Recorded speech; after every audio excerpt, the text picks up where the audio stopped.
ದೇಣಿಗೆಯ ಒಂದೇ ಒಂದು ರೂಪಾಯಿ ಕಳ್ಳತನವಾಗಿಲ್ಲ. ಅಯೋಧ್ಯೆ ಮೇಲೆ ಸಮರ ಸಾರಿದವರಿಗೆ ನಿರಾಸೆ.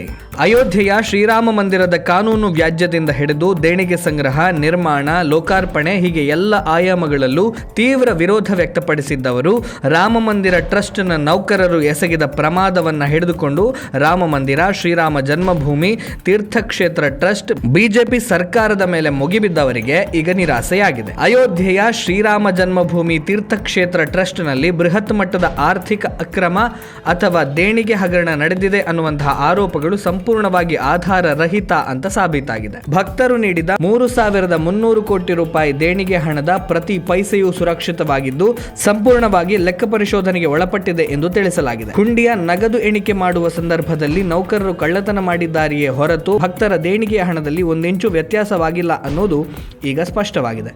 ಸ್ಟೇಟ್ ಬ್ಯಾಂಕ್ ಆಫ್ ಇಂಡಿಯಾ ನೇಮಿಸಿದ್ದ ಸೈನಿಕ್ ಸೆಕ್ಯೂರಿಟಿ ಸರ್ವಿಸಸ್ ಏಜೆನ್ಸಿಯ 6 ಬಾಹ್ಯ ಉದ್ಯೋಗಿಗಳು ಈ ಕಳ್ಳತನ ಎಸಗಿದ್ದು ಸಿಸಿಟಿವಿ ದೃಶ್ಯಾವಳಿಗಳ ಆಧಾರದ ಮೇಲೆ ಆರೋಪಿಗಳನ್ನು ಪತ್ತೆ ಹಚ್ಚಿ ತಕ್ಷಣವೇ ಬಂಧಿಸಲಾಗಿದೆ. ಬಂಧಿತರಲ್ಲಿ ಯಾರೂ ರಾಮಮಂದಿರ ಟ್ರಸ್ಟ್ ಅಥವಾ ದೇವಾಲಯ ಆಡಳಿತದ ನೇರ ನೌಕರರಲ್ಲ ಅನ್ನೋದು ಈ ಮೊದಲೇ ಸ್ಪಷ್ಟವಾಗಿತ್ತು. ದೇಣಿಗೆ ಕಳ್ಳತನ ಅನ್ನುವಂತಹ ಸುದ್ದಿ ಬಂದೊಡನೆ ರಾಮ ಮಂದಿರದ ಬಗ್ಗೆ ಭಾರಿ ಕಾಳಜಿ ವಹಿಸಿದಂತೆ ನಾಟಕ ಮಾಡಿದ್ದಂತಹ ಕಾಂಗ್ರೆಸ್ಸಿಗರು ನಮ್ಮ ದೇಣಿಗೆ ನಮಗೆ ವಾಪಸ್ ಕೊಡಿ ಅಂತ ಆಗ್ರಹಿಸಿದರು. ಅಲ್ಲದೆ ಸಂಸತ್ ಆವರಣದಲ್ಲೂ ಚಂದಾ ಚೋರಿ ಎನ್ನುವಂತಹ ಬೀದಿ ನಾಟಕದ ಮೂಲಕ ಅಯೋಧ್ಯೆಯನ್ನ ಅವಮಾನಿಸಿದ್ರು. ಇದೀಗ ರಾಮ ಮಂದಿರದ ದೇಣಿಗೆಯ 1 ರೂಪಾಯಿಯೂ ಕೂಡ ವ್ಯತ್ಯಾಸವಾಗಿಲ್ಲ ಅನ್ನುವ ಸತ್ಯವನ್ನ ಕಾಂಗ್ರೆಸ್ ಸಹಿತ ಇಂಡಿ ಒಕ್ಕೂಟದ ಪಕ್ಷಗಳಿಗೆ ಅರಗಿಸಿಕೊಳ್ಳಲಾಗ್ತಾ ಇಲ್ಲ.